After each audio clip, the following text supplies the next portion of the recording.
Hi everyone, I'm backpacker gear editor Eli Bernstein. Now, one of the first products that hikers look to buy, and one of the most important pieces of gear you can get for getting out on the trail, is footwear. Choosing the correct footwear can be really overwhelming. There are tons of companies, there are tons of styles, and everyone's preference in hiking style is a little different.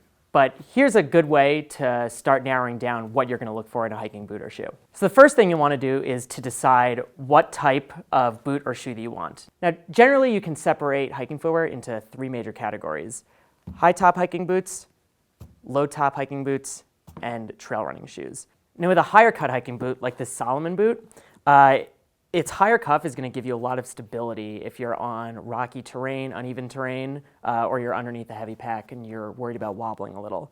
It also offers a little more protection, and usually these boots are a little heavier and have nice reinforcement around the toe and heel, so you can really bash your way through some terrain. Now, the cons to these is that they're a bit heavier, and they're going to probably be a bit hotter if you're in warm weather. Especially if you have a waterproof version. They're going to be a bit more expensive, and they might give you just a tad more fatigue on the trail, and you'll be a little less nimble. But for stability and protection, and probably the most popular type of hiking boot, this is what you're going to go for. Now, on the other end of the spectrum, you have trail runners. And just because this is a lower cut and lighter weight shoe doesn't mean that they can't handle some really rough terrain. These are some Ultras, and you can see that they've these really nice deep lugs on the bottom, so you can really grip and rip in these things. What they do not offer, as opposed to the true hiking boots that you may find, is a lot of protection. You can see, although there is a bumper on the front of the toe, it's not that significant. There's not quite as much reinforced material among the sides that can protect you from roots and rocks. But the pro to these is that you can really move fast in them. These are oftentimes a lot lighter weight than a high cut or mid cut hiking boot. You can find them in waterproof versions for sure. The non-waterproof versions are really your best bet for going hard and fast on hot days. If you sweat, if you walk in a stream and get wet, they're still going to dry out pretty quickly. These are just made for covering a lot of ground really quickly. A trail runner also doesn't mean that they don't lack a lot of features. I mentioned the lugs before. This particular shoe has gaiter connections and a nice strap across the laces to really lock your foot in when you're running down the trail. Now, between these two boots is a low-cut hiking shoe. And it offers some of the advantages of each, but also has disadvantages itself.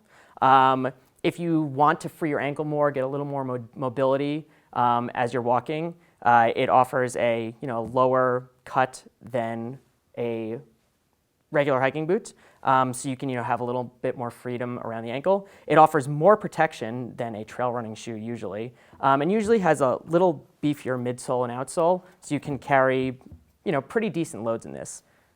Cons: it's not as light and not as protective as the trail running shoe and the hiking boot respectively. So you sort of lose those, but get a little bit of compromise in terms of the versatility of this boot.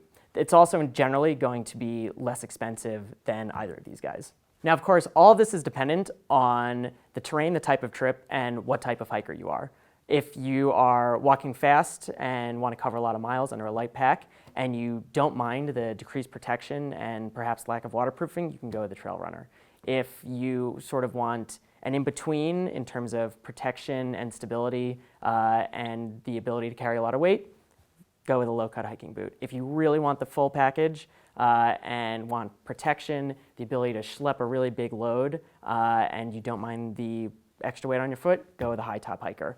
This, again, is dependent on what type of hiker you are and where you're going and what you think your trip is going to hold. Once you decide on the boot you want, you're going to want to try it on with the sock that you're going to wear on the trail. It really doesn't make sense to go in with dress socks if you're not going to be wearing those. So put your foot in the boot, and you're going to want to make sure that it feels snug all over but not tight anywhere. If you're getting a pressure point either on your sides or on the toes or on the heel, that's going to turn into a hot spot and a blister later on. In terms of your foot, you're going to want to have enough space for your toes to splay out pretty evenly, but they shouldn't be jammed up against either the sides or the front of the toe box, because again, that's how you develop hot spots. To check space of the heel, push your toes all the way forward to the front, and you're going to want to be able to slip a finger behind your heel and the back of the shoe pretty comfortably. You shouldn't have a ton of wiggle room back there, but you should also be able to get that finger down in between your heel and the heel cup. After you've done that, after you've checked the toes and the heel and made sure there's no tight fits throughout the boot, take a walk around the store. Take a few minutes, go read a magazine, say Backpacker off the magazine rack, and just make sure that as you walk around and your foot shifts, no trouble spots come up. Again, if you feel something in the store, odds are that 10 miles down the trail, you're going to have a pretty nasty blister going on. If the store has a incline portion, that's great to test too. If going uphill, downhill, if your toes, really jam up against the front, or your heel really has a lot of slippage on uphills, that's a no-go.